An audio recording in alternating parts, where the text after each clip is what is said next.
Once upon a time, in the magical land of Carlisle, in the fiefdom of Stern Kitchen, there lived a simple man. Some called him Prince Charming. Others called him the Man with No Name. But most just called him Jack.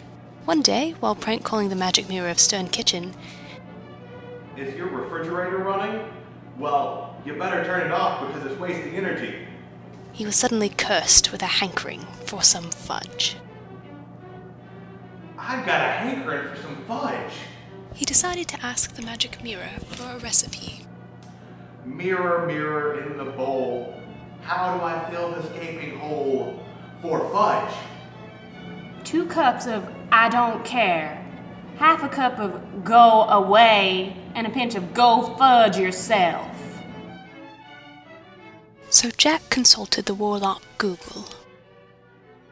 Google conjured him up a recipe that called for half cup unsweetened cocoa powder for flavor, 2 cups white sugar for crystalline structure and mallard browning, a 1/4 teaspoon salt for flavor, a 1 cup milk for moisture and mallard browning, 1 tablespoon vanilla extract for flavor, 2 tablespoons butter for preventing crystallization, and 1 tablespoon syrup.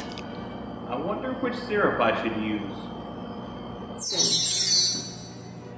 Who are you? They're your fairy fudge mothers. My fairy fudge mothers? What are you doing here? What do fairy fudge mothers normally do? We're here to help. You simple man. Well, I am in a bit of a sticky situation. I've got these 2 syrups and I don't know which to use. You should use the corn syrup. No, wait.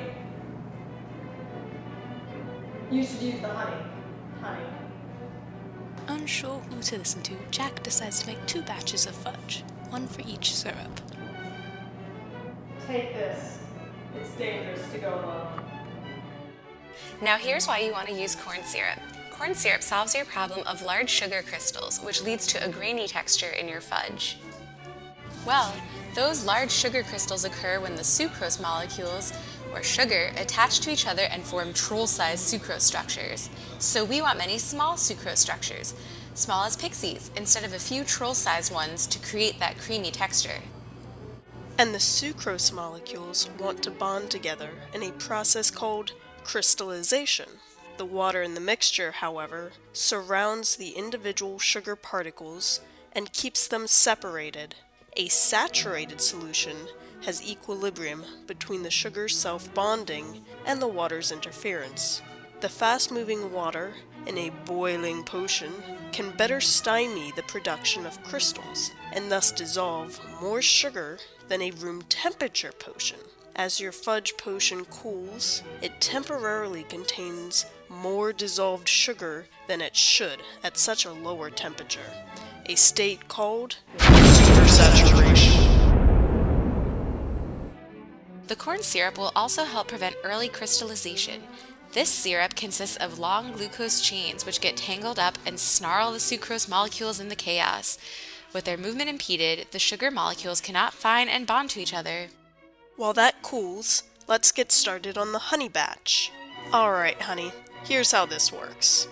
Invert sugars, a combination of glucose and fructose obtained from the breakdown of sucrose, can be found naturally in honey.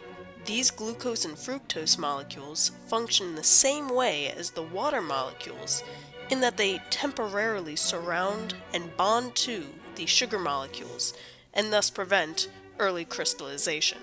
These invert sugars, however, caramelize quite easily and can cause unwanted browning.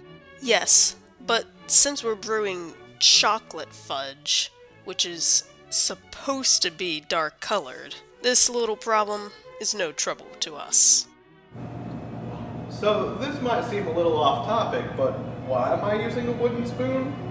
Because of its magical properties, the wood does not conduct heat as well as metal. As such, the wooden stirrer will not remove heat from the solution it touches. Otherwise, the contacted mixture will cool early and become supersaturated, leading to premature crystallization.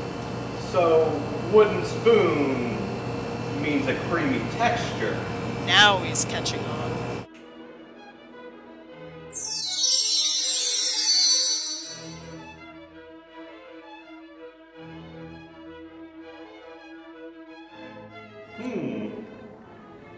That's not like fudge. That's definitely not what I was hankering.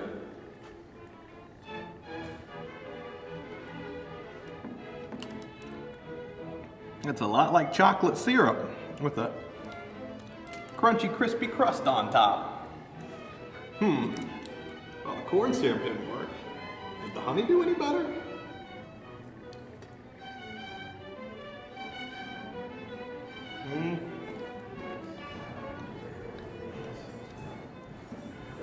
Not really. Yeah, that's what I'm trying. The crust is a little more crumbly than the corn syrup, but maybe if we refrigerate it, it'll be more like fudge.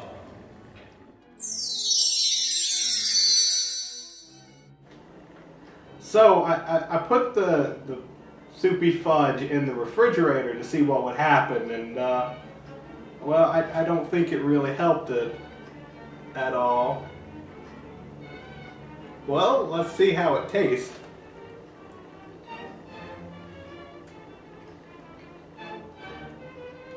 Not much different from before. The top's a little crumbly. The inside kind of tastes like chocolate syrup.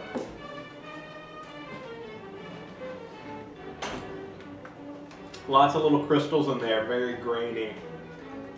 That was honey. So we'll see if our corn syrup did any better here. Well, consistency doesn't seem to be any great improvement.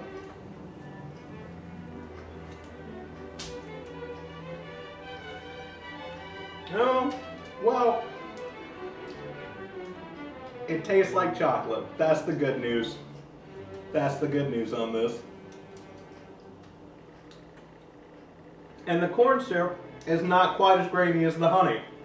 So I guess that's a win for the corn syrup.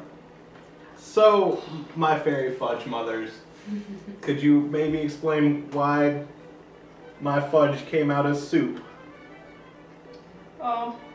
One explanation is that we might not have cooked it for as long or at enough of a high temperature to sufficiently evaporate enough water to reduce this more to a solid once the sugars start to crystallize.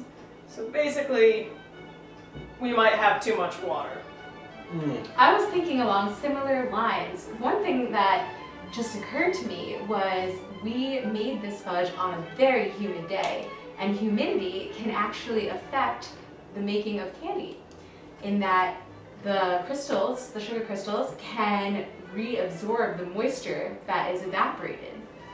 So that could definitely have affected the texture of both of your fudges. Well, this wasn't the fudge I was hankering, so I guess I'll just have to try again. Oh, fudge. Oh, fudge.